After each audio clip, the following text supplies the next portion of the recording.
네, 검찰이 조금 전에 윤석열 대통령을 재판에 넘겼습니다. 윤 대통령은 헌정사상 처음으로 이 형사재판과 탄핵심판을 동시에 받는 현직 대통령이 됐습니다. 그리고 무엇보다도 다시 한번 이 대한민국에서 초유의 상황이 벌어진 겁니다. 현직 대통령이 내란 혐의로 헌정사상 처음으로 구속 기소가 됐습니다. 이 앞으로 두 재판 그리고 특히 이번 구속 기소가 어떤 방향으로 흘러가게 될 것인지 이 사회부 주원진 기자와 함께 조금 더 물어보겠습니다. 자, 주 기자, 그러면은 결국 법원이 구속기한 연장을 거부를 했잖아요. 윤 대통령 형사재판 일정이 빨라지게 된 겁니까? 네, 법원은 앞으로 최대 6개월 동안 윤 대통령을 구속 상태로 재판을 진행할 수 있습니다. 윤 대통령이 구속된 상태인 만큼 기일을 일주일에 3-4번 잡거나 재판 시간도 하루 종일 길게 잡기 용이한 상황인데요.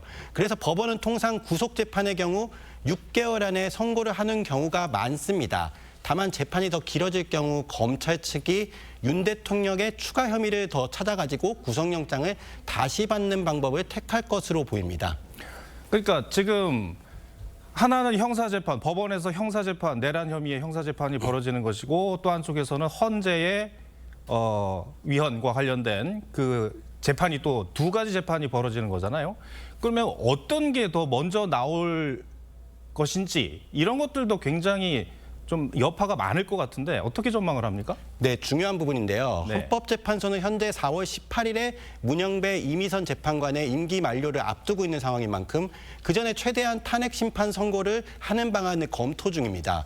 또 탄핵 심판이 지난해 12월 청구가 됐고 헌재법상 180일 안에 선고할 것을 규정한 만큼 아무래도 헌재 탄핵 심판 결과가 형사재판보다는 좀 더 일찍 나올 것으로 보입니다. 아니, 참 이게 역시 초유의 상황이란 말입니다.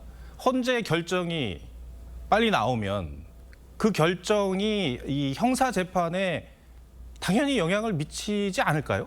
네, 큰 영향이 미칠 수밖에 예. 없습니다. 근데 만약 탄핵 청구가 인용될 경우 윤 대통령의 형사재판이 굉장히 불리해질 수밖에 없는 상황입니다.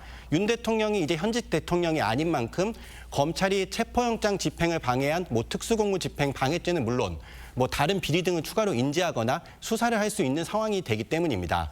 대신 탄핵이 기각될 경우 윤 대통령은 형사재판에서 공소기각도 기대해 볼 수는 있습니다. 애초에 공수처와 검찰 모두 내란죄 수사권은 없는 상황에서 직권남용죄와 관련된 죄로 수사를 진행해 왔는데요.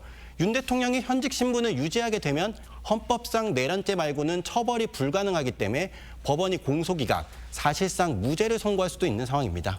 또 한 가지 이제 궁금해지는 것이 공수처는 그동안에 조사를 했죠. 사실상 조사를 했는데 사실상은 윤석열 대통령이 공수처 수사에는 협조를 하지 않으면서 그러니까 하나마나한 아주 약한 수사가 된 상황이잖아요. 근데 검찰은 한 번도 윤석열 대통령에 대한 조사를 하지 못했지 않습니까? 그러면서 재판에 넘겼단 말이죠. 소위 말하는 공소 유지가 잘 될 수 있을까요? 네, 좀 어려운 측면이 있는 예. 것은 사실입니다. 네, 결국 윤 대통령 재판에는 수사를 했던 공수처 검사가 아니고 검찰청 검사들이 나가서 공소유지를 하게 됐는데요. 막상 유죄를 주장할 때 쓸 수사 기록은 공수처가 만든 것들을 제시해야 하는 이런 상황입니다. 네. 지난 문재인 정부 당시 검찰의 힘을 빼기 위해서 수사와 기소를 분리한 것이 결국 지금 윤 대통령 사건에 적용되게 된 첫 사례가 된 것인데요. 한 법조계 관계자는 공부 한 번 없이 남이 쓴 답안지를 본 뒤에 시험에 치는 꼴이라고 비판했습니다.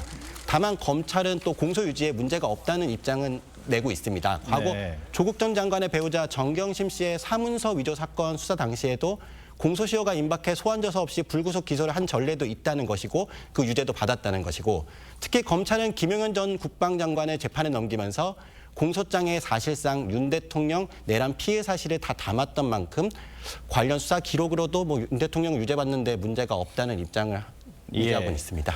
자, 지금 저희가 또 대한민국에서 또 초유의 상황이 벌어진 이 사태인데 이것을 좀 전해드리고 있는 거죠. 근데 이 모든 상황이 공수처가 나서면서부터 발생한 것 아니냐 이런 지적이 많은 게 사실이에요. 어떻습니까?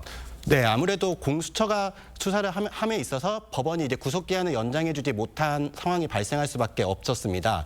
만약에 경찰이 수사를 하고 이 사건을 공수처로 검찰로 넘겼을 경우에는 두 기관 간의 뭐 수사와 기소를 어떻게 분리하고 이런 규정들이 있기 때문에 문제가 없었던 상황입니다. 다만 지금 공수처와 검찰은 서로 수사와 기소했을 경우에 뭐 업무를 어떻게 분담하는지, 어떻게 뭐 구속기한을 연장할지, 뭐 이런 규정이 없다 보니까 결국 법원은 규정이 없는데 어떻게 검찰이 더 수사를 하냐 이러면서 구속기한 연장을 불허했고, 결국 좀 공수처의 약간 부족한 이 수사를 가지고 재판을 유지해야 하는 뭐 이런 상황이 발생했습니다. 네, 알겠습니다.